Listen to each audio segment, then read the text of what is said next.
Hey everyone, my name is Utkarsh Sharma and I'm back with a new video. And इस video में आप लोग को ये मैं बताने वाला हूँ कि कैसे आप लोग को एमसीक्यूज को सॉल्व करना है.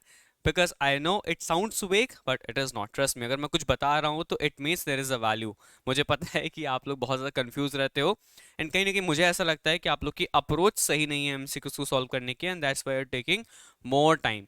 तो जहाँ पे आप लोग को 20 क्वेश्चंस 20 मिनट में सॉल्व कर लेने चाहिए, वहाँ पे आपको 1 घंटा लग रहा है. राइट. तो कैसे आप कर सकते हो, कैसे आपको मैं थोड़ा सा हैंडी बना सकता हूँ एमसीक्यू सॉल्व करने में. Alright. So in this video will talk about this only. So here you can see this is a Pondicherry university का पेपर है ये. ऑलराइट. एंड ये 2020 का पेपर आई थिंक. राइट. तो पौंडीचेरी का अप्लाइड यूनिवर्सिटी का पेपर इट्स लाइक थोड़ा सा प्रिटी हार्ड होता है. अब आप लोग को स्टार्टिंग के क्वेश्चंस इजी लगेंगे, बट जैसे जैसे हम बढ़ेंगे तो मैं इसमें आप लोग को बस 5-6 एग्जांपल्स लेके बताऊंगा कि कैसे आपको वो चीज़ करनी है. एंड इन्हीं 5-6 क्वेश्चंस के एग्जांपल को आप लोग को 100 questions, 200, 2000, 3000, just do not forget this thing. अगर मैं ये चीज़ बोलती हूँ बोलता हूँ कि मैंने कहीं ना कहीं अपने प्रिपरेशन के टाइम पर ऑलमोस्ट आई थिंक 7-8 हज़ार एमसीक्यू सॉल्व किए थे, तो इसका मतलब ये नहीं था कि मैं वो हर एक एमसीक्यू न्यू था. मैंने एक पेपर को 5-5 बार सॉल्व किया है. अब यू मस्ट बी सेइंग कि सर 5-5 बार सॉल्व करेंगे तो क्वेश्चन तो रट जाएंगे. यही चीज़ करनी हो आपको. आपको क्वेश्चंस को रटना नहीं है, बट इतनी बार सॉल्व करना है कि क्वेश्चंस रट जाए. इनसे क्या होगा कि आपके ब्रेन के अंदर वो न्यूरल नेटवर्क्स डेवलप होंगे. ऑलराइट. सो जैसे ही किसी भी एमसीक्यू को आप देखोगे, तुरंत आपका दिमाग आपका एमसीक्यू मोड में ऑन हो जाएगा. This is the importance of solving MCQs. So this is the first question. William James wrote principles of psychology and founded. So William James के बारे में स्ट्रेट फॉरवर्ड क्वेश्चन है कि क्या था. आंसर होगा इसका फंक्शनलिज्म. बट व्हाट इफ आपको ये आंसर नहीं आता है, तो आप लोगों को क्या करना है. ठीक है. Principles of psychology was written by. सिर्फ गूगल पे इतना डाल दो, तुरंत आपको आंसर मिल जाएगा विलियम जेम्स. ठीक. अब आपको ये चीज पता चल गई कि विलियम जेम्स अगर दिख गया वहां पे, तो आपको डेफिनेटली कोई ना कोई स्कूल ऑफ साइकोलॉजी मिल जाएगा. या फिर आप इसको इंडिविजुअल पे भी जा सकते हो. Who founded structuralism, who founded functionalism, ऐसे करके देखो. अब इससे आपके दो बेनिफिट्स हैं. पहला, आपका एक क्वेश्चन सॉल्व हो जाएगा. आपने इस पे एफर्ट डाला. सिंस आपने कुछ एफर्ट डाला है, there will be a muscle memory, और आपको ये चीज़ याद रहने के चांसेस बढ़ जाएंगे. दूसरा चीज़, with this question only you can create 4 questions कि स्ट्रक्चरलिज्म किसने दिया, बिहेवियरिज्म किसने दिया, ह्यूमनिज्म किसने दिया, एंड ऑब्वियसली एक क्वेश्चन आपका ये भी है कि विलियम जेम्स का कंट्रीब्यूशन क्या था. तो आपने एक ही क्वेश्चन से 4 टॉपिक्स को रिवाइज कर लिया. This is the art of revision in less time. तो आपको एफिशिएंट बनना है. बार बार नोट्स को नहीं पढ़ना है. नोट्स नहीं आने वाले एग्जाम में. राइट. आपने 10-10 पन्ने के नोट्स बना रखे हैं, आपने हजारों बुक्स पढ़ रखी हैं. Those book will not come in the exam. This questions will come. इसी तरह के क्वेश्चंस आपके आएंगे, तो क्वेश्चंस आपको प्रैक्टिस करने हैं. ठीक है. Then eclectic psychologists are known for options: studying the behavior and nervous system, prescribing drugs to treat the emotional disorders, drawing on a variety of theoretical views, stressing the role of unconscious. अब अगर ये question तो देखो बहुत easy है. ठीक है. But अगर आपको नहीं समझ आ रहा है क्वेश्चन, आपको यही नहीं पता है कि एक्लेक्टिव का मतलब क्या होता है. राइट. तो क्या करोगे आप. सबसे पहले आप डिक्शनरी ओपन करोगे या फिर गूगल. ठीक है. एक्लेक्टिव वर्ड का मतलब समझोगे. ठीक है. सो एक्लेक्टिव का मतलब होता है बेसिकली होलिस्टिक, कंप्लीट, 360 व्यू. ठीक है. हर एक चीज से एंगल ले रहा है. सो अब आप ये सर्च करो कि व्हाट इज एक्लेक्टिव साइकोलॉजिस्ट.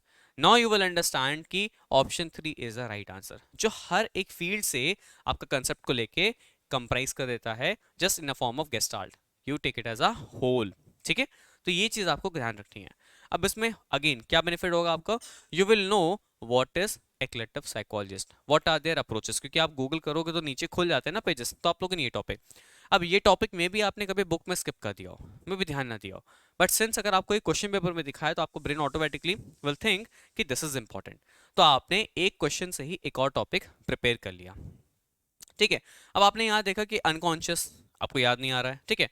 आपने सर्च किया which type of psychologist focus on the role of unconscious. Immediately you will see the name of Freud या फिर साइकोडायनेमिक. तो आपको ये पता चल के आपका ये रिवाइज हो गया फिर से कि psychodynamic school of psychology focuses on unconscious mind. ठीक है. अब ये चीज करनी है. अब इसमें आपको क्या करना है, मैं आपको एक चीज और बताता हूँ. देखो, आपको अपनी रफ कॉपी ओपन करनी है. ठीक है. ये प्लेन आपका पेपर है यहाँ पे. अब यहाँ पे आपको एक ऐसे लिखना है राइट, और इधर लिखना है रॉन्ग. ये मेरी ट्राइड एंड टेस्टेड ट्रिक है. इससे आपका टाइम बहुत बचता है, इससे आपकी कैलकुलेशन बहुत अच्छी होती हैं. आपको उनमें डिवाइड कर लेना है. राइट.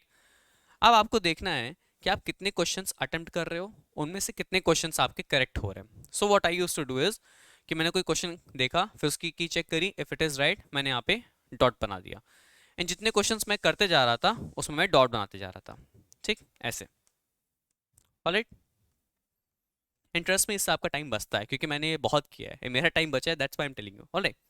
अब मान लो आपने कोई क्वेश्चन अटेम्प्ट किया, फिर आपने की चेक करी एंड यू फाउंड आउट कि इसका आंसर गलत है, तो आपने यहाँ पे क्रॉस कर दिया. ठीक है, आपने ये कर दिया. अब आप काउंट करते हो कि आपने कितने करेक्ट किए हैं. सो 1 2 3 4 5 6 7 8 9 10, यानी कि 10 क्वेश्चंस हमने करेक्ट किए एंड गलत किए हैं हमने 2. राइट. तो बेसिकली अगर आपको एक क्वेश्चन पे 4 मार्क्स मिलते हैं तो आपने 40 मार्क्स स्कोर किया होगा. राइट. अब 2 आपके गलत भी हैं तो 2 नंबर कटेंगे भी. सो 40 minus 2 38. This is your score. ठीक है, ये आपका स्कोर आया. अब अगर ये टेबल बना बना के आप मल्टीपल टाइम्स प्रैक्टिस करोगे इसी एग्जैक्ट चीज को, तो आपको अपनी कहीं ना कहीं एक ग्रोथ नजर आएगी. Right. This is a graph. ये टाइम है आपका, ये आपकी परफॉर्मेंस है. इनिशियली आप यहाँ पे रहोगे, ऐसे बहुत नीचे रहोगे, ठीक है, कुछ पता नहीं चलेगा. फिर आप थोड़ा सा ऊपर उठोगे. There will be some days जहाँ पे आप लोग को बहुत कॉन्फिडेंस रहेगा, बहुत अच्छे से क्वेश्चन सॉल्व होंगे. अगेन चांस है कि कभी नीचे डिप करो, but with the time you will सी कि आप अप एंड डाउन करते जा रहे हो, बट विद द टाइम आपकी परफॉर्मेंस इंक्रीज होती जा रही है. ठीक है, तो आपको ये शॉर्ट में डाउन अप नहीं देखना है, आपको ये देखना है कि ग्लोबल लेवल पे आपकी परफॉर्मेंस इंक्रीज हो रही है विद द टाइम. ऑलराइट. तो आपको हमेशा ग्लोबल लेवल पे देखना है लॉन्ग रन में कि हाँ 3 महीनों में मैं यहां से यहां पहुंचना है. रोज आपको चेक नहीं करना है, कभी आप यहाँ होगे, कभी यहाँ होगे, कभी यहाँ होगे, तो कभी यहाँ होगे, तो कंफ्यूज रहोगे. तो आपको लॉन्ग रन में अपनी जो प्रैक्टिस है उसको चेक करना है, एंड ये मेथड आपको हेल्प करेगा क्योंकि जहां भी आपने कॉपी बनाई है हर जगह ये टेबल बनी रहेगी, यहाँ पे स्कोर बना रहेगा, एंड आपको पता चल जाएगा कि आपका क्या स्कोर बढ़ता चला जा रहा है. ऑलराइट. सो इस तरह की शेयर्स ट्रिक्स मैं और भी शेयर करता रहूंगा, एंड अगेन बहुत सारी ऐसे ट्रिक्स मैं अपने स्टूडेंट्स को बताता रहता हूँ डेफिनेटली. एंड अगेन मेरा new foundation batch already start हो चुका है. You can join the batch by downloading study capital app from the play store. मेरा बैच लाइव हो चुका है already. So see you soon in the class.